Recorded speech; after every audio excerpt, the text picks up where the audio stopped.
Saudações, queridos alunos, retornando com a nossa aula de Segunda Guerra Mundial, basicamente uma continuação dos regimes totalitários que nós acabamos de estudar.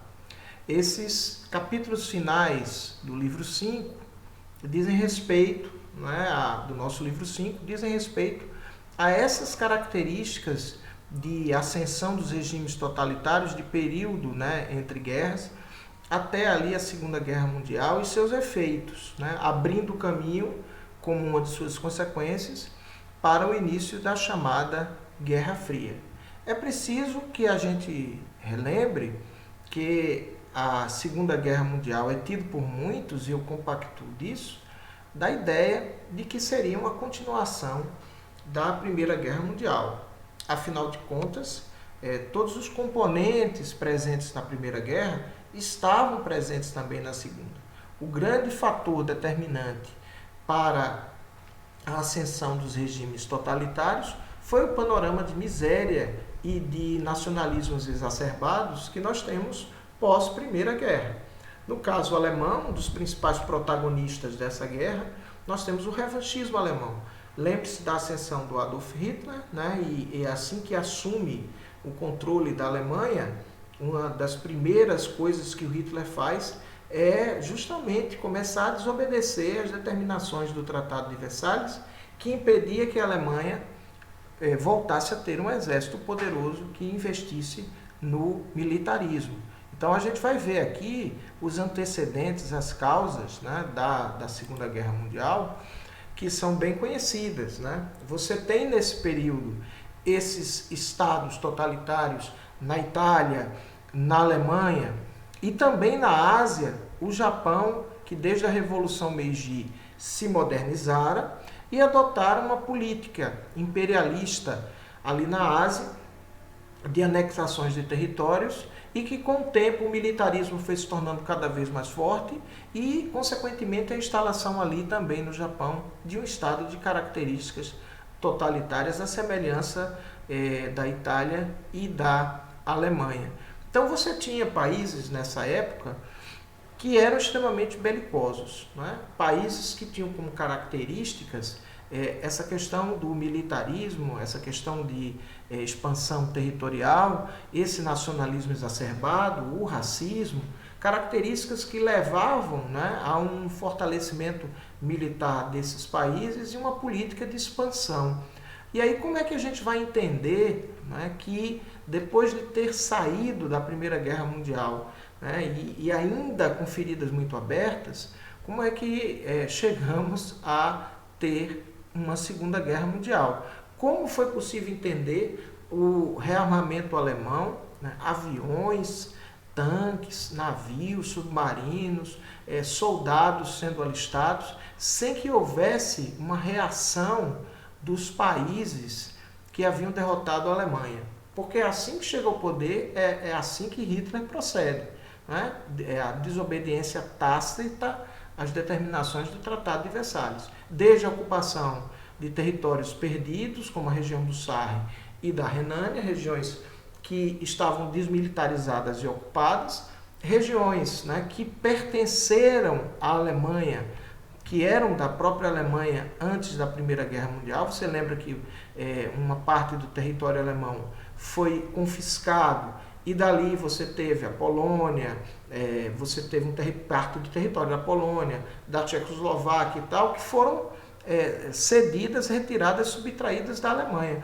Então, gradativamente, o Hitler vai promovendo esse rearmamento alemão, vai incorporar a Áustria, que também era uma proibição do Tratado de Versalhes. Afinal de contas, o Império Austro-Húngaro e a Alemanha estiveram juntos na Primeira Guerra, então havia proibição dessa união novamente, e o Hitler vai ocupar a Áustria, o chamado Anschluss, e também vai incorporar a região dos Sudetos, que pertencia à Tchecoslováquia.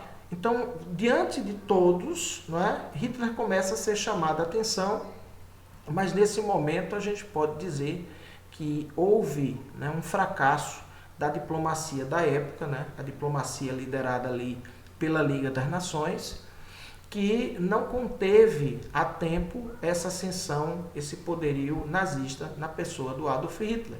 Então, o fracasso da política de apaziguamento, porque havia ali uma determinação de tentar evitar a guerra, de dialogar e de conversar, e Hitler, a cada encontro, a cada reprimenda que levava, acabava fingindo que aceitaria ali as imposições, as críticas, mas que continuava com sua política expansionista.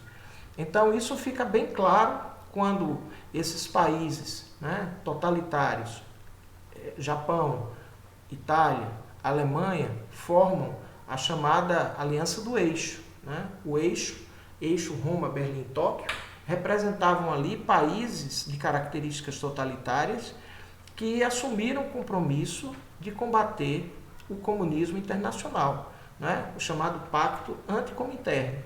Então, diante disso, né, diante dessa política anticomunista que esses três países tomaram, talvez ali a diplomacia dos países capitalistas tenha pensado que esses países iriam combater apenas e tão somente a União Soviética, o que realmente não vai acontecer. Né? Vocês lembram que o Hitler assina o compromisso com esses países de destruir o comunismo, mas logo em seguida assina com Stalin um pacto de não agressão, chamado Pacto Ribbentrop-Molotov.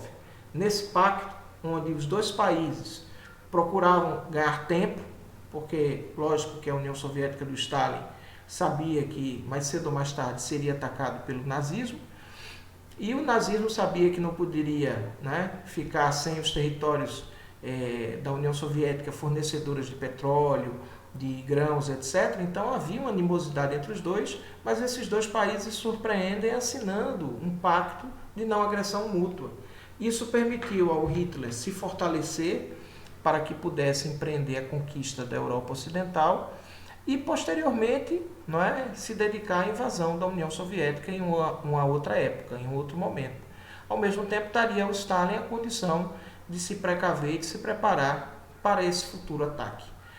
Ambos definiram também, nesse tratado, a repartição da Alemanha entre eles. Tá? Então, em setembro de 1939, o Hitler, depois de assinar esse pacto de não agressão com a União Soviética, invade a Alemanha, procurando ali naquele momento anexar a região chamada de Gdansk pelos poloneses e Danzig pelos alemães, que havia pertencido à Alemanha, mas que havia perdido esse território pela determinação do Tratado de Versalhes. Então, 1º de setembro, Adolf Hitler invade a Polônia e aí Inglaterra e França não tiveram outra saída, depois de alertar por várias vezes os nazistas para que parassem com essa política expansionista, depois de tantas recomendações e reprimendas, resolveram agir.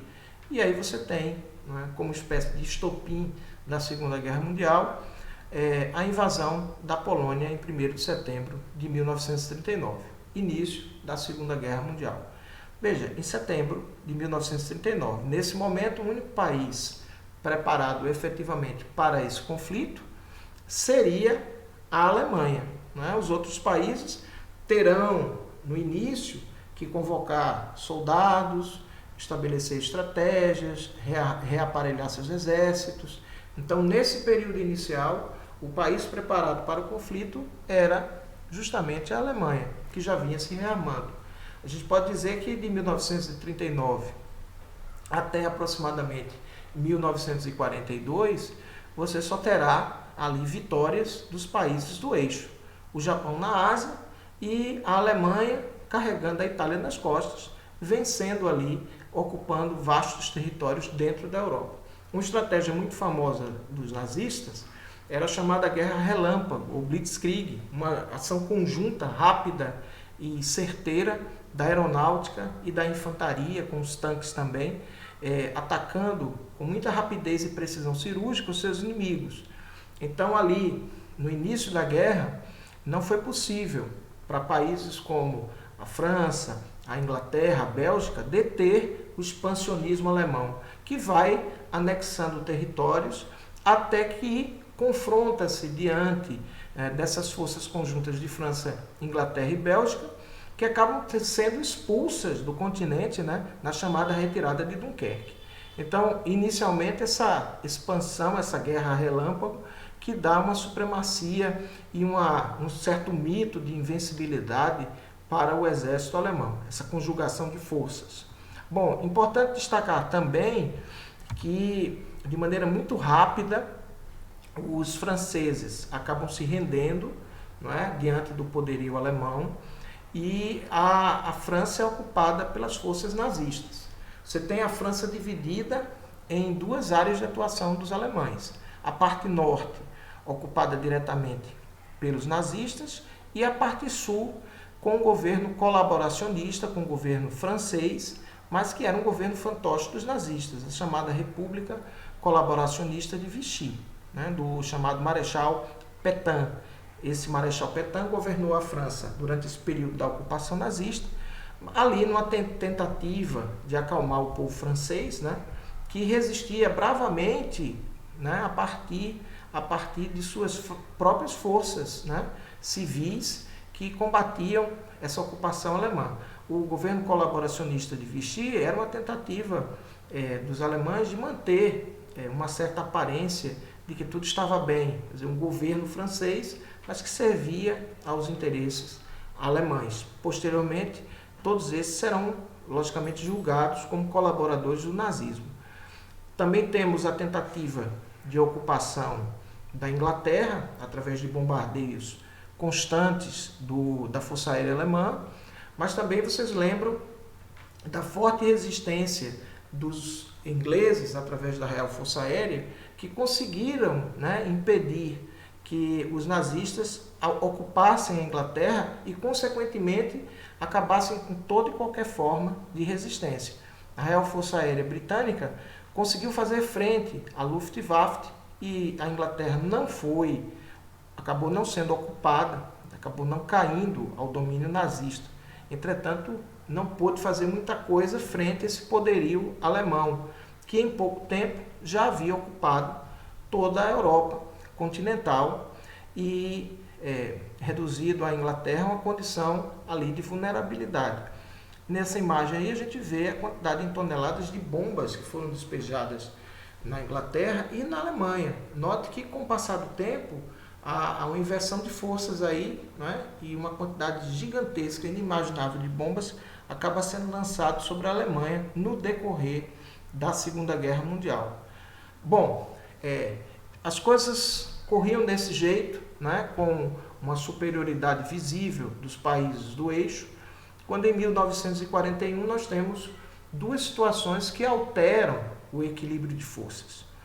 Em 1941, japoneses que vinham se desentendendo com os Estados Unidos por causa dessa política de expansionismo japonês, os japoneses atacaram a base naval de Pearl Harbor, no Havaí, num claro objetivo de tentar destruir o poderio naval americano e continuar com sua política expansionista naquela região. Então, em 1941, com esse ataque japonês, os Estados Unidos entram com todo o seu poderio. Mais uma vez, eles entram numa guerra que começa lá na Europa. Então, 1941, entrada dos Estados Unidos na guerra. Neste mesmo ano de 1941, nós temos também a entrada dos soviéticos na guerra, quando o Hitler resolve romper o pacto de não agressão e invadir a União Soviética. A invasão da União Soviética se dava na perspectiva dos nazistas de adquirir ali uma quantidade enorme de recursos naturais da União Soviética. O Hitler parece não ter estudado história e não lembrava do que aconteceu com Napoleão quando invadiu o Império Russo, né, em 1812. O fato é que os nazistas invadem a União Soviética, então em 1941 nós temos a entrada dessas duas importantes nações na guerra, os Estados Unidos e a União Soviética, o que fará, com o passar dos anos, que o equilíbrio de forças da guerra seja invertido, né? Se até então a superioridade era do eixo, a partir da entrada dos Estados Unidos numa frente ocidental e no combate ao Japão na Ásia, e dos soviéticos na frente oriental, a Alemanha vai começar a perder, assim como os países do chamado eixo. Tá? É importante esse ano aí em comum. 1943, aí a balança virou de vez quando você tem a derrota dos nazistas, a primeira grande derrota dos nazistas, na chamada Batalha de Stalingrado. É nesse momento que você rompe o mito da invencibilidade dos nazistas e começa a expulsar gradativamente os nazistas da União Soviética, gradativamente expulsando-os do leste europeu até chegarem à Alemanha. Né? Isso aí na frente oriental da guerra, ok? Na chamada Batalha de Stalingrado. Do lado americano, você tem a primeira grande derrota japonesa na Batalha de Midway, também em 1943. Em 43, no norte e nordeste da África, você tem batalhas épicas ali pelo controle do Canal de Suez, que abastecia os britânicos de petróleo, não é? E também controle ali do acesso do mar Mediterrâneo. Então você tem a Batalha de El Alamein. Né? Então essas batalhas em 43 vão desenhando a possível vitória dos aliados em diferentes frentes de batalha. O fato é que toda essa ação coordenada, né, posteriormente a gente vai ver a assinatura de tratados e tudo mais, fez com que em 1944 os aliados conseguissem desembarcar na Normandia, no sul da França, e promover então a libertação da França, o chamado Dia D. Tá? Dia D determina ali a expulsão dos nazistas da França e aí com uma espécie de sanduíche você começa a ter, não é, os soviéticos na Europa Oriental expulsando os nazistas e ocupando essas regiões com governos comunistas, e no lado ocidental os ingleses, americanos e outros começam a expulsar também os nazistas dos territórios que haviam conquistado. Importante isso em 1944. Em 1945, você tem uma grande corrida entre americanos e soviéticos para ver quem chegava primeiro ali e conseguia colocar as mãos no Hitler, que acaba cometendo suicídio.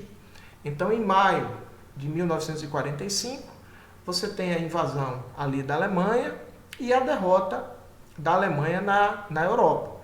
Então, maio, os alemães capitulam, o Adolf Hitler comete suicídio, os italianos já haviam, né, matado o próprio Mussolini, então a guerra termina em maio, termina na Europa. Já já veremos que a guerra prosseguirá no Japão. Terminaremos a guerra na Ásia e concluiremos na próxima aula as consequências da Segunda Guerra Mundial. Aguardo vocês, até já.